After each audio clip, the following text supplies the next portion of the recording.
listening to the 0 Hour. Rest your eyes. Exercise your imagination. Today, Glenn Hall Taylor's black episode of Circus Life. Carnival of Menace. Starring Rosemary. In the Mutual Broadcasting System and presentation of the 0 Hour.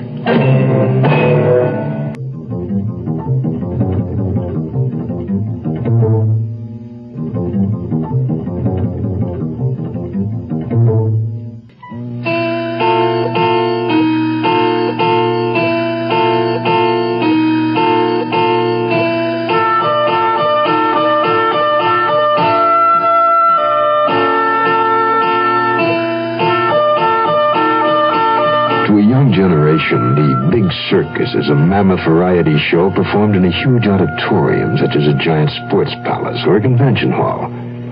Only the Little Circus is still performed under canvas in the manner tradition once decreed. Such a circus is the Lang and Haley Show and Carnival, which is winding up an engagement in a small Indiana town. It is Saturday night, shortly after dark, as the dancing girls of the sideshow prance onto the platform for a final teaser before the crowd files into the main tent. A crowd unaware of the tawdry life behind the brightly spangled, exciting world they're about to enter. Rusty, before you go out there to give your spiel, I got a tip for you. Yeah, what's that? Just that you're asking for trouble hanging around that Carol dame in the money wagon. The one they call Princess. Oh, are you jealous, Dolly? She's Turk's girl, you know. Look, Dolly, I just kid around with all the girls. You know that. Okay. But Turk's gonna catch you guessing her weight one of these days, and he's liable Turk's to a break... friend, baby. I ain't trying to cut in on him. Come on. Now start tickling the keys on that Calliope Getter crowd. Okay, sugar. Just tipping you off, that's all.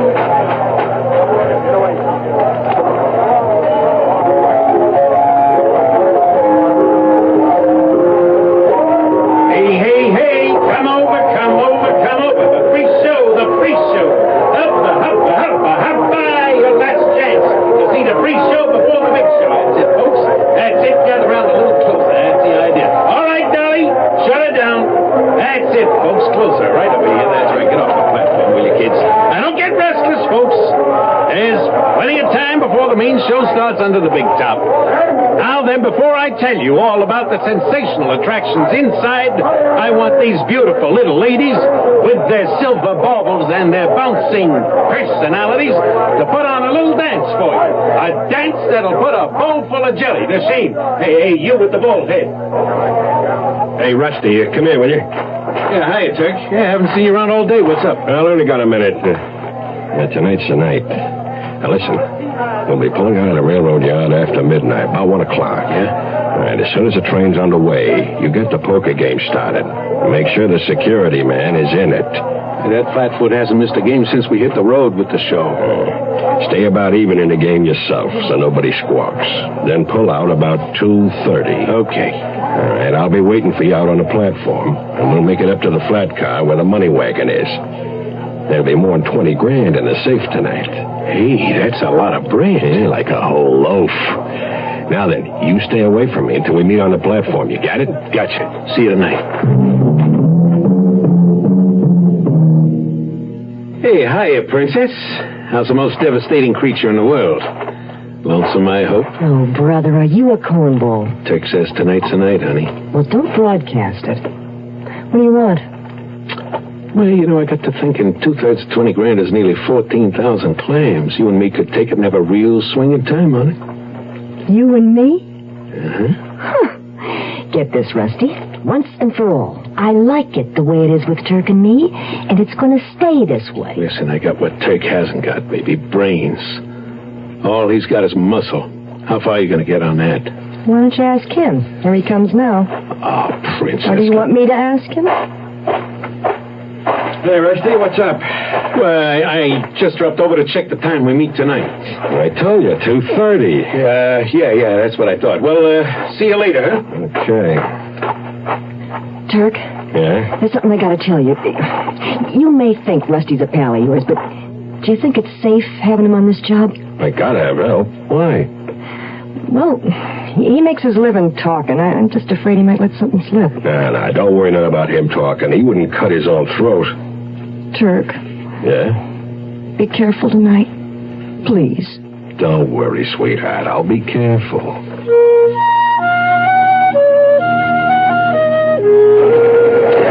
Raise it, 5. Beats me, Rusty. Hey, come on, don't everybody fool. I gotta get even. What's a possible 3 5s do, Sherlock? Rusty, if that 8 hits you in the middle and straightens you, boy. You're a cop, Sherlock. You can always pinch us for gambling, you know. If he doesn't start winning, he's liable to. Or running my own dash. Oh, yeah. 5 up, huh? Well, okay, I'll see you.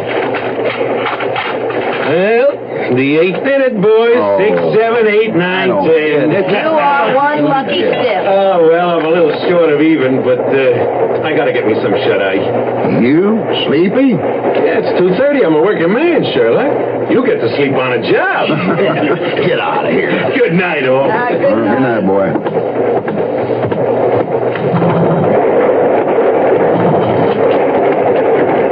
What's the situation, Rusty? Sherlock's loser in the game. He'll stick to get even. Okay. Now, we'll be hitting that long, steep grade on the other side of the Wabash River any minute now. The train will slow down almost to a walk. And when she does, I'll get off on this side, you drop off on the other. That way we can see the coast is clear on both sides, right? Right. Okay. And we run alongside the train and climb on the flat car with the money wagon. As soon as the train gets over the hump and picks up speed, we get to work. You got it? Got it. You got the tools? Right here. We ought to finish the job just before we get to that deep ravine, remember? Yeah, what about it? We toss the tools in the ravine. Nobody will ever find them. We've hit the grade. She's slowing down. Okay, that's slow enough. Here, jump off your side. We'll meet at the money wagon.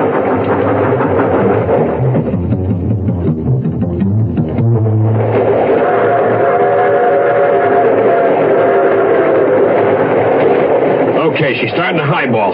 Here, hold this chisel against the wagon lock. Right. Okay, Turk, hit it. Again. That got us. All right, inside the wagon, quick. Now work fast now. I'll hold the flash.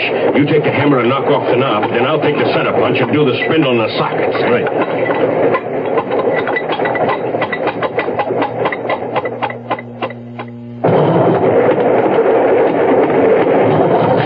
Oh, man, am I glad to get out of that wagon. Some haul, huh? We got better than 20 grand in this sack. Hey, how's that for timing? Look, the ravine's right up ahead here. Okay. Hey, get ready to throw the tools into it. Okay. All set, Rusty. Hey, you got the hammer, ain't you? Yep. Right here. So long, chump.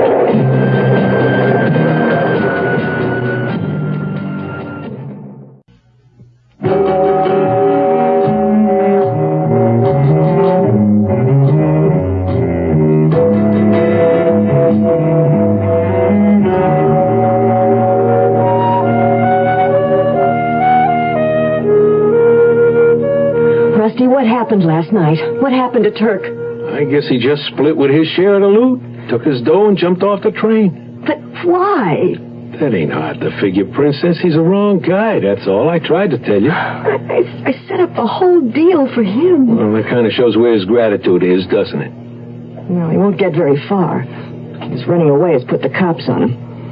Remember what I told you about muscles and brains, sweetheart? Yeah, I remember. Look, I still got half to take, Princess. It's a little over 10 G's. I'm cutting it down the middle with you, 50-50. What's the catch? No catch. Just that we spend the dough together, that's all. Come on, how about it, sweetheart? Sure. Why not? Atta baby. No, don't, Rusty. Not here. Okay, Princess.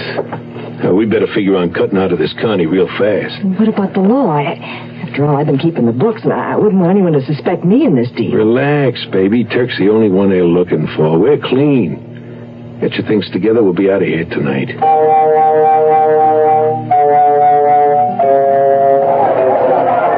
Oh, Dolly. Yeah? It's me, Sherlock. Oh, hi, Copper. Open the flap and come on in. Hope you don't mind my calling on you in the dressing tent, but I did want to ask you a couple of things. Like what? Well, you've been kind of friendly with Rusty Macon, haven't you? Ben is the right word. Oh, brother. Him and his grabby hands and roving eyes. Like that, huh? Well, I didn't mind so much when he was roving and grabbing around me, but he played the field with it, and I kind of like to be exclusive. Was he trying to move in on Turk's girl, the princess? The way Rusty puts it, he kidded around with all the girls. I think he had a thing about the princess. Could be. I did see him hanging around her now and then. You working on this case, Sherlock? Well, unofficially. You see, I was on the force before I got to, hitting the bottle. But since I've been a plain-clothes security guy with the circus here, even though I haven't had a drop in nearly 5 years, all they think I'm good for is bouncing drunks and kicking kids in the pants when they try to sneak under the tent. But I got a hunch about this robbery thing. Oh, who do you suspect? Rusty was a pal of Turk's, wasn't he? He acted like he was, except for the way he'd ogle the princess. Why'd he ask about Rusty? That makes 3 questions you've tossed me about him. Well, it seems like more than a coincidence that Rusty left our poker game at about 2:30, wasn't it, that morning? Saying he was sleepy. The watchman said his berth was still unmade at 3:15. That doesn't prove anything, does it? No, but I also know that between 2:30 and 3:15, the train was on this side of the Wabash rolling toward Albany, here in Illinois. Well, what does that mean? I don't know, but the robbery could have happened around that time. And that means Rusty just might have suckered me into staying in that poker game after he'd said he was going to go Betty by. Well, Dolly, thanks for laughing with me. Hope I didn't take up too much of your time. No trouble, Sherlock. What are you going to do next? I think I'll talk the section gang foreman into loaning me a crew and a motor car. I'd like to take a good look along that stretch of track, on both sides of it. Yeah, all packed, baby? Sure, Rusty. Good. I got a car parked up the street. Who's that? Well, how should I know? Who is it? It's me, Rusty. It's Sherlock. Be right with you. Push that suitcase under the bed. Hurry up. Yeah. Hi, Rusty. Hi, Sherlock. How you doing, Princess? Okay, Sherlock, how are you? Oh, fine, thanks. Sorry I have to bring you bad news. Bad news? Yeah, about Turk. What about Turk? Well, they found his body this morning in the ravine just east of Albany. Oh, no. You sure? Mm-hmm. Identification was positive. Well, I guess that's all for now. Just thought you two want to know, especially you, Princess. I know you and Turk was friends, kinda. Well, close. Yeah, thanks for dropping by, Sherlock. Yeah, thanks. So long. Did you do it? Do what, sugar? You did. You killed Turk.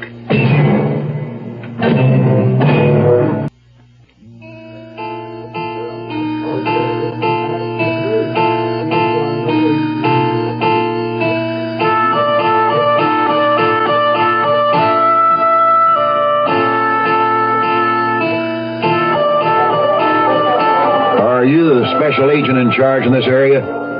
Good. The reason I'm calling the FBI is that I've got a felony case here involving the crossing of state lines. Indiana and Illinois. I'm the security officer with the Lang and Haley shows, the circus and carny outfit. Named Sheridan Lockman. On the way here, the show's money wagon safe was robbed of some $20,000. Yeah, there's a homicide involved, too. Well, the sheriff here's on top of the homicide, but you guys will want to move in on the robbery. I'm in the little town of Flora in Clay County. Okay, fine. I'll meet you at the money wagon on the circus lot. Don't lose any time. I think the suspects may make a run for it. Okay, get in the car, Princess. I told you I'm not going. And I say you were. Look, you're up to your level here in this, and you know it. You set it up. And I'm not going to leave you here where they can put the squeeze on you and make you spill your guts. Now get in there. Slide over and let me in behind the wheel. Yeah, that's better. Oh, what's that guy think he's doing? He's nosed into the curb right in front of us. Hey, you. Hey, pull up a little, will you?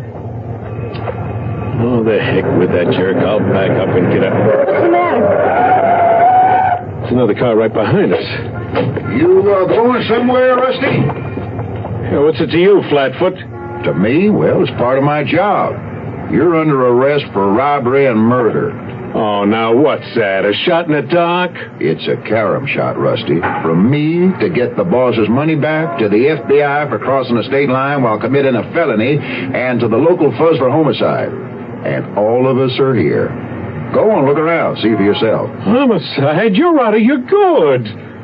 Who is it I'm supposed to have wasted? Your pal, Chirk. And you can cut the innocent act, Rusty. Your prints are all over them can-opening tools you chucked in the ravine. And the blood on the hammer matches up with Turk's. Hey, now look, Sherlock, The name is Sheridan Lockman to you. Sheridan Lockman? Sherlock. Oh, that's why they called you Sherlock. You really are a detective. You got it right, boy. What was it you were saying about having brains, Rusty? You don't have to rub it in, Princess. I gotta admit, I didn't claim I was the only guy with brains.